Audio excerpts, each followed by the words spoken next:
रानी, काजल, गुड्डी, देखो जरा, दिन चढ़ गया है और तुम लोग हो कि अभी तक सो रही हो। उठ जाओ अब, देखो बकरियां चिल्लाने लगी। क्या माँ, तू भी ना, सुबह सुबह ही तो अच्छी नींद लगती है और तू है कि चिल्ला चिल्ला कर हमारी नींद खराब कर रही है। ओहो, तो तू बड़ी है ना, फिर भी बच्चों जैसी हरकतें कर रही है। चल अब जल्दी उठा बेटा अपनी बहनों को, मुझे भी खेत पर काम करने जाना है। और तुम सभी भी धूप से पहले पहले बकरियां चरा लाओ जंगल जाकर, वरना हालात खराब हो जाएंगी। ठीक है माँ, मैं इन दोनों को अभी उठा देती हूँ, आप जाकर अपना काम करिए। ठीक है, मैं तुम सभी के लिए जल्दी से कुछ नाश्ता बना देती हूँ। काजल, गुड्डी, चलो उठो, देखो दिन निकल आया। थोड़ी देर और सोने दो ना दीदी। दीदी, बड़ी जोर की नींद भरी है आँखों में। ओहो, उठो भी, जंगल चलना है। चलो, अब मुझे कोई बहाना नहीं सुनना, जल्दी से उठ जाओ। दोनों बहनें आँख मीचती हुई उठती हैं, जल्दी जल्दी मुंह धो लेती हैं। दीदी, आज माँ ने क्या बनाया है खाने में? गुड्डी, एक काम करते हैं, खाना आज पोटली में बांध कर ले चलते हैं, वहीं खा लेंगे। ठीक है दीदी। दीदी, खाना थोड़ा ज्यादा ही रखिएगा, आपको पता है ना मुझे कितनी भूख लगती है। हाँ हाँ, अच्छे से पता है, तेरे कहने से पहले ही मैंने तेरे लिए खाना रख लिया था, तो चिंता मत कर। दीदी, माँ चली गई क्या? हाँ, तुम लोगों के उठने से पहले ही माँ चली गई। काश हम उन्हें आराम दे पाते, हम बड़ी हो जाएंगी ना तो माँ को बिल्कुल भी काम नहीं करने देंगे। जब होगी तब होगी बड़ी, देख लेना। अभी चल, जंगल जाना है। तीनों अपनी सारी बकरियां लेकर जंगल की ओर निकल जाती हैं। आज कितनी तपन है ना दीदी। हाँ काजल, इसीलिए बोलती हूँ जल्दी उठ जाया करो। लेकिन तुम लोगों की, खैर एक काम करो, तुम उस पेड़ की छाया के नीचे बैठ जाओ, जब तक मैं बकरियों को देखती हूँ। ठीक है दीदी। दीदी, आप बैठो, मैं देखती हूँ बकरियों को। नहीं गुड़िया, मैं देख लूंगी, तू जा उस पेड़ के नीचे जाकर बैठ जा, आज धूप सच में बहुत ज्यादा है। रानी बकरियों को देख रही होती है। कोमल पेड़ के नीचे छाया में बैठ जाती है। वहीं गुड़िया बड़ी नटखट थी, उसे एक जगह अच्छा नहीं लगता था, वो वहाँ से यहाँ घूमती रहती है। गुड़िया उस जंगल में घूमते हुए थोड़ा आगे निकल जाती है, जहाँ बहुत सारे मीठे बेर लगे होती हैं। अरे वाह, कितने सारे बेर हैं यहाँ, कोमल दीदी को बताती हूँ। गुड़िया जोर जोर से कोमल को आवाजें लगाने लगती है, लेकिन दूर होने के कारण कोमल उसकी आवाज सुन नहीं पाती। कोमल दीदी, कोमल दीदी। अरे लगता है दीदी तो मेरी आवाज सुन ही नहीं पा रही हैं। कोई बात नहीं, मैं ढेर सारी बेर तोड़ लेती हूँ और फिर दोनों दीदी और माँ को ले जाकर दे दूंगी। गुड़िया जब बेर तोड़ रही होती है, तभी उसकी नजर एक पेड़ के नीचे बैठी एक छोटी सी बकरी पर पड़ती है, जो बहुत प्यारी लग रही थी। अरे वाह, लगता है ये बकरी बहुत छोटी है। ये तो बकरी का बच्चा है छोटा सा, लेकिन यहाँ इस जंगल में बकरी के बच्चे को कौन छोड़ गया? मुझे उसके पास जाकर देखना चाहिए, बेचारा अकेला बैठा है। गुड़िया उस छोटी सी बकरी के बच्चे के पास जाती है और देखती है वे उस पेड़ के नीचे अकेला बैठा हुआ है और उसके आसपास कोई भी नहीं था, ना कोई इंसान ना कोई बकरी।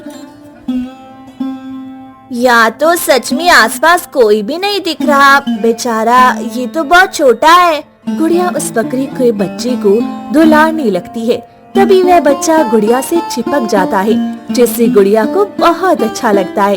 अरे प्यारी बकरी, तुम्हारी माँ कहाँ है और तुम्हें यहाँ अकेला कौन छोड़ गया? ओहो, तुम तो बहुत छोटी हो, फिर भी तुम्हें कोई यहाँ कैसे छोड़ गया? एक काम करती हूँ, मैं इस प्यारी बकरी को अपने साथ ले जाती हूँ। जब कल इसकी माँ और इसके मालिक का पता चल जाएगा, तब मैं इसे लौटा दूंगी। गुड़िया उस प्यारी सी बकरी को लेकर रानी और काजल के पास पहुंच जाती है। अरे अरे गुड़िया, तू ही किसकी बकरी उठा लाई? दीदी, रानी दीदी, देखिए ना, ये गुड़िया किसकी बकरी उठा लाई है? अरे गुड़िया, ये बकरी किसकी उठा लाई हो तुम? ये कहाँ से मिली तुम्हें? ये बकरी जिसकी भी है, जाओ उसको वापस देकर आओ, ऐसे किसी की बकरी नहीं लेनी चाहिए। नहीं दीदी, मैं किसी की बकरी चुरा कर नहीं लाई हूँ, ये बकरी तो मुझे उस पेड़ के नीचे मिले, बेचारी अकेली थी, उसके पास कोई भी नहीं था, और ना ही उसकी माँ ना ही उसका मालिक मुझे दिखाई दिए। अब आप ही बताओ, मैं इसे अकेला कैसे छोड़ देती? अगर मैं इसे अकेला छोड़ देती तो कोई रात को जंगली जानवर इसे खा जाता, इसीलिए मैं अपने साथ ले आई। लेकिन इस प्यारी सी नन्ही सी बकरी को इस जंगल में कौन छोड़ गया होगा? खैर कोई बात नहीं, हम कल फिर आएंगी और देखते हैं, अगर इसका कोई मालिक या फिर इसके साथ कोई बकरी मिल जाती है तो अभी हम इसे अपने साथ लेकर घर चलते हैं। गुड़िया बकरी को अपने साथ ले चलने लगती है। तभी ये सुनकर गुड़िया बहुत खुश हो जाती है और खुशी खुशी उस बकरी के बच्चे को अपनी गोद में ले लेती है और तीनों अपने घर आ जाती हैं। माँ देख, मैं क्या लेकर आई अपने साथ। गुड़िया, ये छोटा सा बकरी का बच्चा किसका है? हमारे पास तो बड़ी बकरियां हैं, फिर तो ये छोटी बच्ची किसके लिए आई है बकरी? माँ, इसे ये बकरी का बच्चा जंगल में एक पेड़ के नीचे मिला। बेचारा अकेला था, इसके पास कोई भी नहीं था, दूसरी बकरियां भी नहीं थी और ना ही इसके मालिक का आता पता था, इसीलिए गुड़िया इसे अपने साथ ले आई। अच्छा चलो कोई बात नहीं, कल जाकर जिसका ये बच्चा है उसको वापस कर देना। ठीक है माँ, हम इस बकरी के बच्चे को कल वापस कर देंगी। चलो अब खाना खा लो, मैंने तुम सबके लिए खीर और पूरी बनाई है। क्या, खीर और पूरी? अरे वाह, आज तो मजा ही आ जाएगा। हाँ चटोरी, दिन भर तुझे खाना खाना बस खाना ही दिखता है। देखो ना माँ दीदी को। अजी जान ही बेटी, ऐसा नहीं कहती। चलो जल्दी से चलकर मुँह हाथ धो लो, मैं तुम लोगों के लिए खाना लगा देती हूँ। और तू गुड़िया, इस बकरी को अपने से चिपकाए ही रखेगी क्या? चल उसे नीचे उतार दे और तब आकर खाना खा ले। ठीक है माँ। गुड़िया जैसे ही छोटी बच्ची को नीचे उतारती है, वह छोटा सा बच्चा गुड़िया के पीछे पीछे आने लगता है।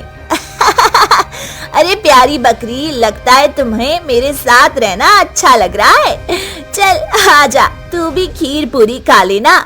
ये क्या गुड़िया, मैंने तुझे मना किया था ना, इस बकरी को बाहर बिठा दे, तू फिर इस बकरी को ले आई। माँ, मैंने इसे बाहर ही बिठाया था, लेकिन जब मैं आने लगी तो ये मेरे पीछे पीछे आने लगी, इसलिए मैं इसे अपने साथ ले आई। रहने देना माँ इसे मेरे साथ, वैसे भी कल तो ये अपने घर चली ही जाएगी। ठीक है, लेकिन ध्यान रहे यहाँ वहाँ ना जाने देना इसे, मेरा सारा खाना खराब कर देगी। सभी मिलकर खाना खाते हैं और रात होती ही सो जाती हैं। लेकिन गुड़िया उस बकरी को अपने साथ ही सुला लेती है। कुछ ही घंटों में बकरी और गुड़िया के बीच एक अजीब रिश्ता बन गया था। प्यारी बकरी, तुम बहुत अच्छी हो, कुछ ही घंटों में तुम मेरे इतने करीब आ गई, मुझे ऐसा लग रहा है तुमसे मेरा कोई रिश्ता है।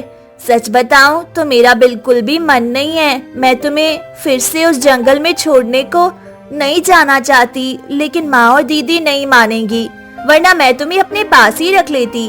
गुड़िया जब ऐसे कह रही होती है, तभी उसकी प्यारी बकरी की आंखों में आंसू टपक रही होती हैं। ये देख गुड़िया भी दुखी हो जाती है। अरे तुम रो क्यों रही हो? क्या तुम मेरी बातें समझ पा रही हो? देखो, दुखी मत हो, लेकिन तुम्हें अपनी माँ के पास जाना ही पड़ेगा। तुम अभी बहुत छोटी हो ना, क्या तुम्हें अपनी माँ की याद नहीं आ रही? गुड़िया बेटी सो जा, रात बहुत हो चुकी है, अब क्या रात भर उस बकरी से बातें ही करती रहेगी? माँ चिल्ला रही है, एक काम करती हूँ, मैं सो जाती हूँ, जो होगा सुबह देखते हैं। ठीक है प्यारी बकरी, तुम भी सो जाओ।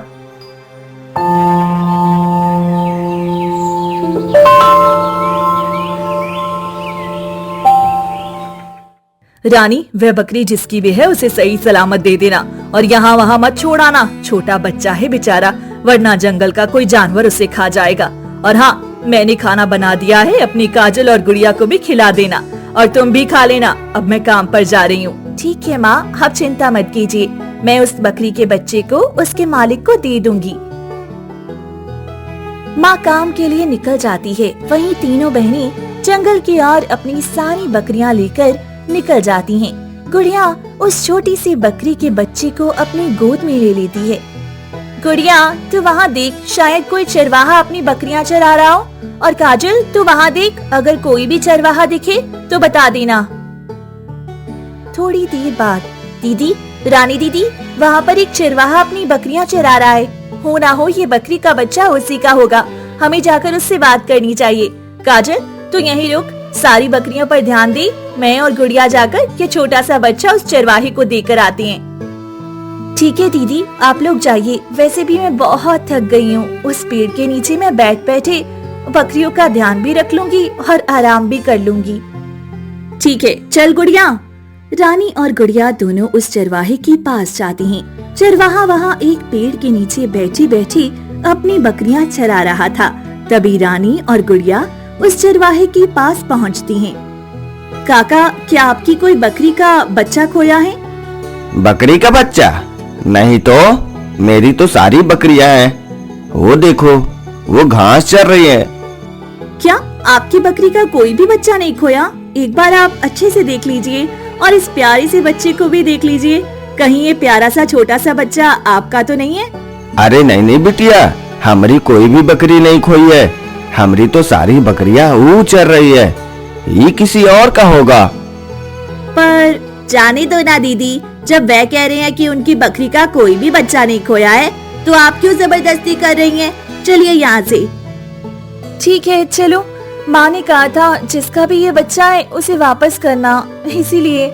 लेकिन समझ नहीं आ रहा कि ये किसका बच्चा हो सकता है। काफी दिन गुजर जाते हैं। रानी, काजल और गुड़िया तीनों जंगल में उस बकरी के मालिक को ढूंढते हैं, लेकिन उन्हें कोई भी मालिक उस बकरी का नहीं मिलता। माँ, मैंने इस बकरी के मालिक को बहुत ढूंढा, लेकिन सभी ने कहा कि ये बकरी का बच्चा उनका है ही नहीं। और आप ही बताओ, मैं क्या करूँ?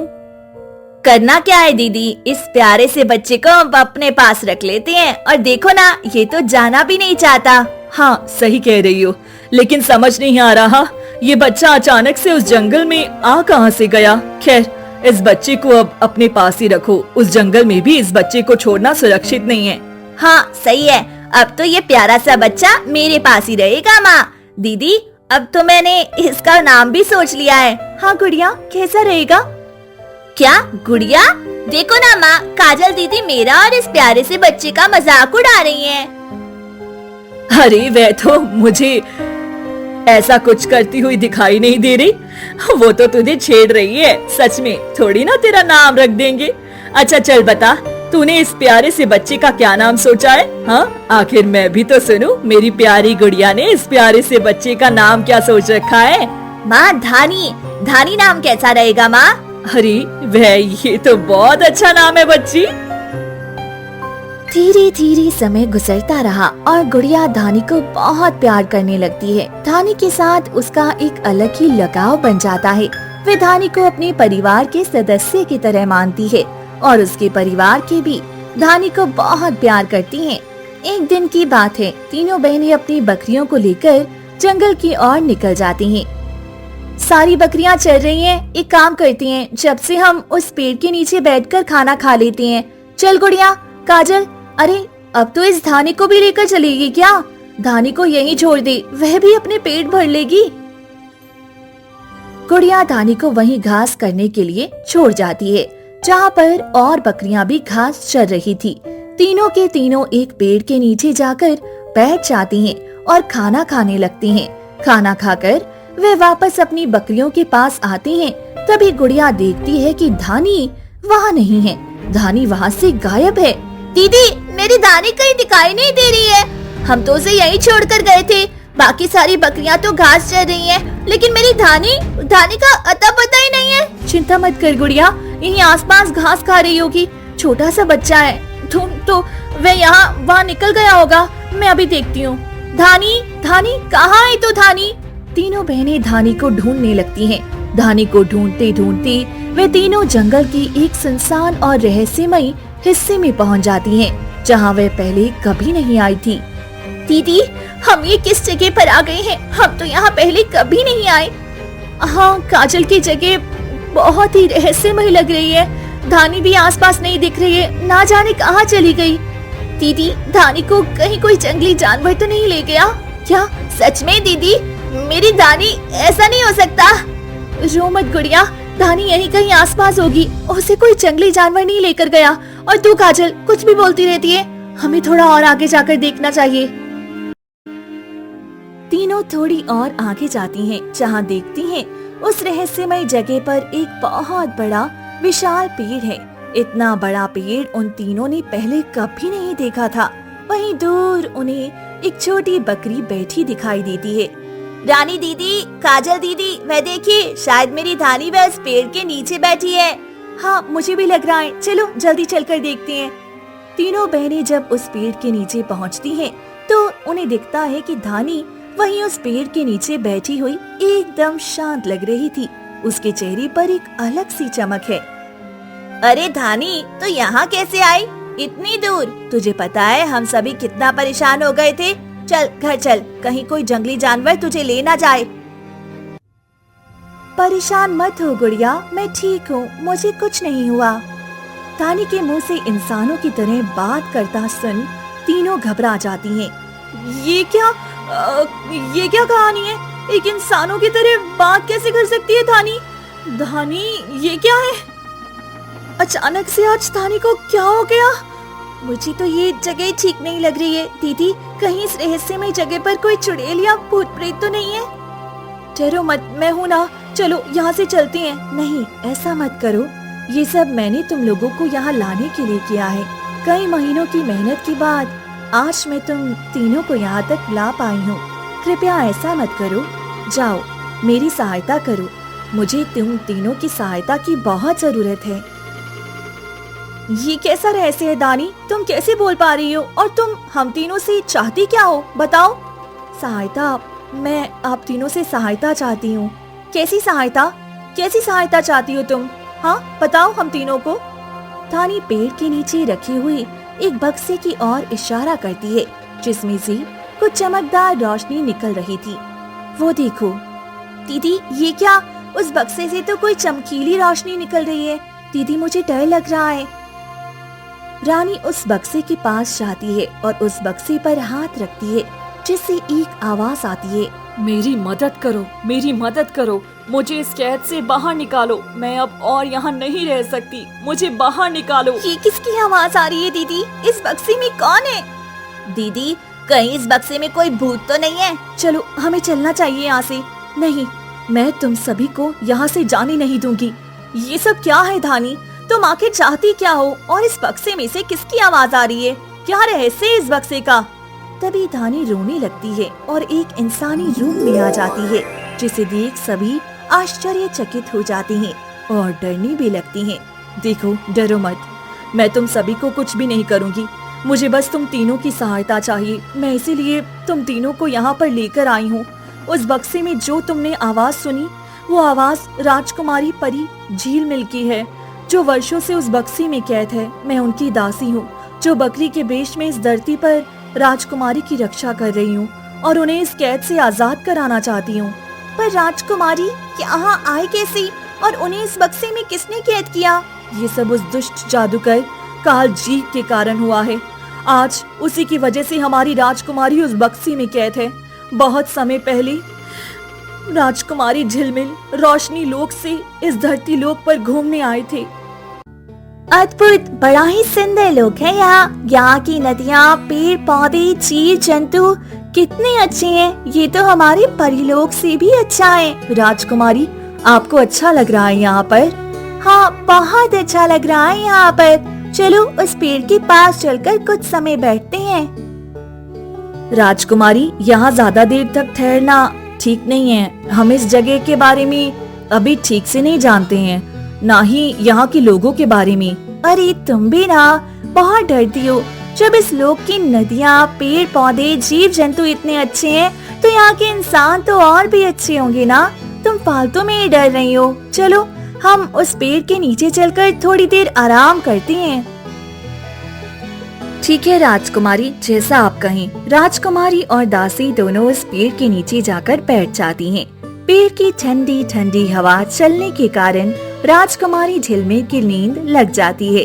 अरे ये क्या, राजकुमारी झिलमिल को तो नींद आ गई।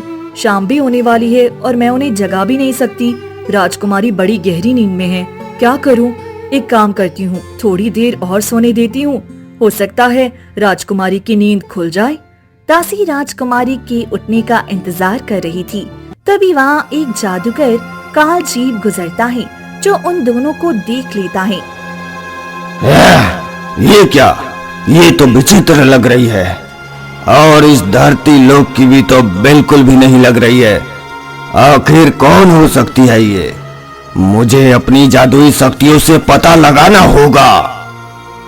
जादूगर कालजीप अपनी आंखें बंद करता है और अपनी जादुई शक्तियों से पता लगाता है कि जिसके बाद उसे पता चलता है ये कोई मामूली परी नहीं है, ये रोशनी लोक से आई राजकुमारी झिलमिल है जो बहुत शक्तिशाली है।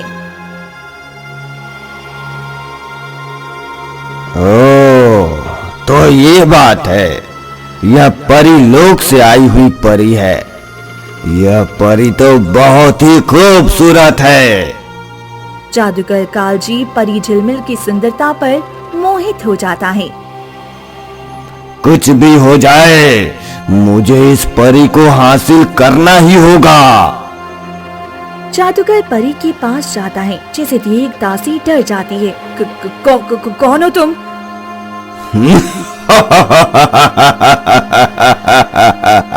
जादूगर के हंसने की आवाज सुनकर परी झिलमिल की नींद खुल जाती है। कौन हो तुम? मैं एक जादूगर हूँ। मेरे पास अपार शक्तियाँ हैं। तुम्हें यहाँ देखा तो तुम्हारी खूबसूरती देखकर मुझसे रहा नहीं गया। मुझे पता है तुम एक परी हो और परी लोक से आई हो। क्या तुम मुझसे विवाह करोगी? ये तुम क्या कह रहे हो? भला मैं तुमसे विवाह क्यों करूं? मैं तुमसे विवाह नहीं कर सकती। अभी तक सिर्फ पूछा था, अब बता रहा हूँ। तुम्हें मुझसे विवाह करना ही होगा। जानती नहीं हो मुझे, मैं कितना बड़ा जादूगर हूँ। चाहूँ तो कुछ ही क्षण में मैं तुम्हें अपना बना सकता हूँ, लेकिन मैं ऐसा नहीं करना चाहता। मैं तुम्हारी मर्जी से ही तुमसे विवाह करूँगा। ऐसा कभी नहीं होगा। तुम चाहे जो कर लो, मैं तुमसे विवाह नहीं करूंगी। दासी, चलो यहाँ से, हमें अपनी लोक चलना है।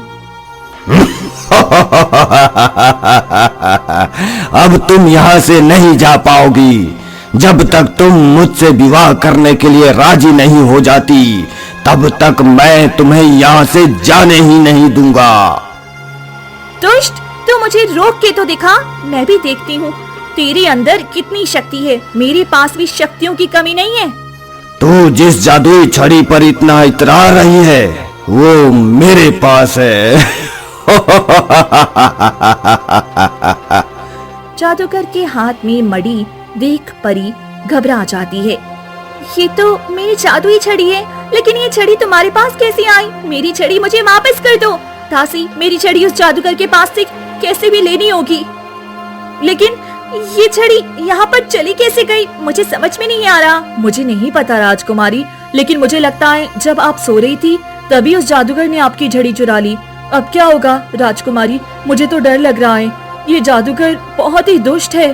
दासी, उसे छड़ी को हमें हासिल करना होगा। बहुत जरूरी है वो छड़ी। अगर वह छड़ी मुझे नहीं मिली तो अनर्थ हो जाएगा। सोच लो परी, अब तुम्हारे पास एक ही रास्ता है, मुझसे शादी करने का। हरगिज नहीं, मैं तुमसे शादी कभी नहीं करूंगी। इसके लिए चाहे मुझे अपनी जान ही क्यों ना देनी पड़ी, मैं तुमसे कभी शादी नहीं करूंगी, दुष्ट जादूगर। परी धीरे से दासी को वहाँ से निकलने के लिए कहती है। दासी, तुम्हें यहाँ से निकलकर जाना होगा ताकि तुम परीलोक में जाकर किसी की सहायता ले सको और मुझे यहाँ से बचा सको। मैं तुम्हारा इंतजार करूंगी। अभी तुम जाओ यहाँ से। ठीक है राजकुमारी, जैसा आप कहें, मैं जल्द से जल्द परीलोक से सहायता लेकर आती हूँ। जब जादूगर परी से बात कर रहा होता है, तभी दासी वहाँ से चुपके से निकल जाती है और परीलोक की ओर चली जाती है, लेकिन उसे परीलोक का दरवाजा नहीं मिलता। लगता है काफी देर हो चुकी है, तभी परीलोक का दरवाजा बंद हो गया। अब मैं क्या करूं? राजकुमारी परी को मैं उस दुष्ट से कैसे बचाऊं? वहीं दूसरी ओर जादूगर की बात ना मानने के कारण जादूगर कालजीप को परी पर बहुत गुस्सा आता है और वो राजकुमारी झिलमिल को एक बक्से में बंद करने का सोच लेता है। दासी भी भागी भागी आती है और पेड़ के पीछे छिप जाती है और सारा दृश्य अपनी आंखों के सामने देखती है। ठीक है, मुझे लगता है तू मेरी बात नहीं मानेगी, लेकिन विवाह तो मैं तुझसे ही करूंगा, चाहे मुझे इसके लिए कितना भी इंतजार क्यों ना करना पड़े। मैं तुझे इसी पेड़ के पास एक बक्से में कैद कर रहा हूँ। जब तुझे लगने लगे कि इस विवाह के लिए तू तैयार है, तब तू बस मुझे एक बार याद कर लेना, मैं आ जाऊंगा। और ऐसा कहकर जादूगर उस परी को एक बक्से में कैद कर लेता है और वहाँ से चला जाता है। तभी दासी उस बक्से के पास आती है और राजकुमारी की ये दशा देखकर रोने लगती है। दासी, अब क्या करेगी ये दासी? रानी झिलमिल, ये क्या हो गया आपके साथ? जब दासी रो रही होती है तभी वहाँ से एक साधु बाबा गुजरते हैं। क्या हुआ बेटी, तुम रो क्यों रही हो? दासी रोती रोती सारी बात साधु बाबा को बताती है। बाबा, उस दुष्ट को, राजकुमारी को इस तरह से नहीं बंद करना चाहिए था। अब मैं क्या करूं? मुझे कुछ समझ में नहीं आ रहा है। मैं परीलोक भी गई थी, लेकिन वहाँ का दरवाजा बंद हो चुका है। मैं इसमें तुम्हारी ज्यादा तो कोई मदद नहीं कर सकता, लेकिन इसका एक उपाय मेरे पास है, जिससे राजकुमारी हमेशा हमेशा के लिए इस बक्से से हमेशा के लिए वापस आ जाएगी। हाँ बाबा, वो जो भी उपाय है आप बताइए। मुझे राजकुमारी को इस कैद से आजाद करवाना है। बेटी, यहाँ पास के ही एक गांव में 3 लड़कियां रहती हैं। वह तीनों लड़कियां बहुत ही अद्भुत है। उनके पास एक बहुत ही अद्भुत शक्ति है, जिससे वह खुद ही अनजान है। अगर वह तीनों मिलकर इस बक्से पर हाथ रख दे तो राजकुमारी हमेशा के लिए इस बक्से से मुक्त हो जाएगी। लेकिन पहले तुम्हें उन तीनों लड़कियों को यहाँ लाना होगा। ठीक है बाबा, मैं किसी भी तरह उन तीनों लड़कियों को यहाँ ले आऊंगी। ठीक है, अब मैं चलता हूँ। और फिर मैंने अपनी कुछ जादुई शक्तियों से खुद को बकरी बना लिया और तुम सभी का दिल जीत लिया, ताकि मैं तुम तीनों को यहाँ ला सकूं, राजकुमारी को इस कैद से आजाद करवा सकूं। ओह, ये बात है। ठीक है, हम तुम्हारी मदद जरूर करेंगे। हाँ धानी, अब तुम अकेली नहीं हो। हमें तो पता ही नहीं था हमारे पास कोई जादुई शक्ति भी है। ये तो वाकई कमाल है ना दीदी? हाँ काजल, लेकिन हमें इस शक्ति का गलत उपयोग नहीं करना है। हमें अच्छे कामों में ही इस शक्ति का उपयोग करना है, ठीक है ना? हाँ दीदी, आप सही कह रही हैं। तो बताओ, हमें क्या करना होगा जिससे राजकुमारी इस बक्से से बाहर आ जाए? बस आप तीनों को उस बक्से पर हाथ रखना है और ऊपर वाले से राजकुमारी के लिए प्रार्थना करनी है। ठीक है दीदी, हम जल्दी राजकुमारी को बाहर निकाल लेते हैं।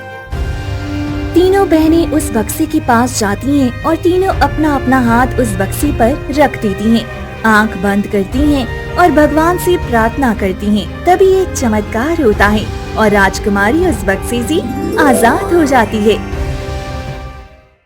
मुझे समझ नहीं आ रहा मैं तुम तीनों का शुक्रिया अदा कैसे करूं। आज पूरी 1 वर्ष बाद मैं इस कैद से बाहर आ पाई हूं, वो भी तुम्हारी वजह से। मैं एक परी हूं, तुम्हें अगर कोई दिक्कत परेशानी हो तो मुझसे बताना। हमें कोई दिक्कत परेशानी नहीं है, बस आप सही हैं, यही सबसे बड़ी बात है।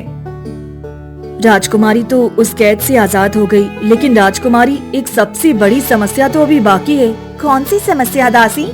आपको वो जादुई छड़ी अभी भी तो उस दुष्ट के पास ही है ना? वो जादुई छड़ी याद है ना आपको? हाँ मुझे याद है, लेकिन वो छड़ी हमें कैसे भी हासिल करनी ही होगी। आप लोग उस छड़ी की चिंता मत कीजिए, हम तीनों बहनें उस छड़ी को उस दुष्ट से ले आएंगी। रानी दीदी, आप और बाकी सभी यही रुकिए, मैं उस दुष्ट से वो छड़ी लेकर आती हूँ। पर तुम अकेले कैसे उस जादूगर से उस छड़ी को लाओगी? रुको, मैं भी तुम्हारे साथ चलती हूँ। नहीं, तुम फिक्र मत करो, मैं जल्द ही वो छड़ी लेकर आऊंगी। ऐसा कह काजल वहाँ से उस जादूगर की गुफा में चली जाती है और वहाँ से छड़ी ले आती है। राजकुमारी, ये लीजिए आपकी छड़ी। अब तो आप खुश है ना? अब तो आप खुशी खुशी अपने लोग जा सकती हैं। हाँ, अब हमारे लोग आराम से जा सकते हैं हम। एक बार और आप सभी का बहुत बहुत शुक्रिया। आज आप तीनों की वजह से मैं अपने लोग वापस जा पाऊंगी। राजकुमारी और दासी जब वहाँ से जाने वाली होती हैं, तभी वहाँ पर जादूगर आ जाता है।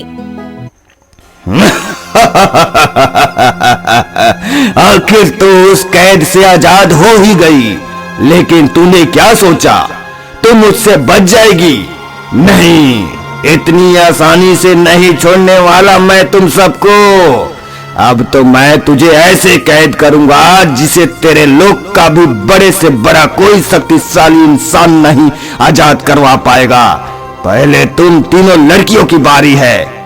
जादूगर अपने जादू से हम तीनों लड़कियों को उस पेड़ से बांध देता है।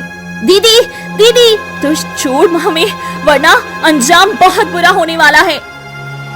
तुम साधारण सी लड़कियां आखिर मेरा क्या ही बिगाड़ लोगी?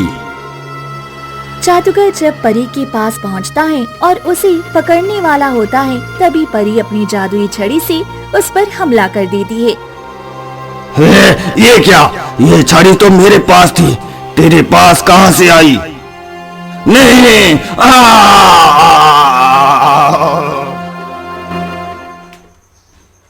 परी की उस जादुई छड़ी में बहुत शक्ति थी। उस छड़ी के प्रकोप से वो जादूगर पल भर में राख बन जाता है। बहुत घमंड था ना तुझे, अब राख बन बैठा है। राजकुमारी तीनों को छुड़ा लेती है और उन्हें गले से लगा लेती है। ठीक है, अब हम चलते हैं।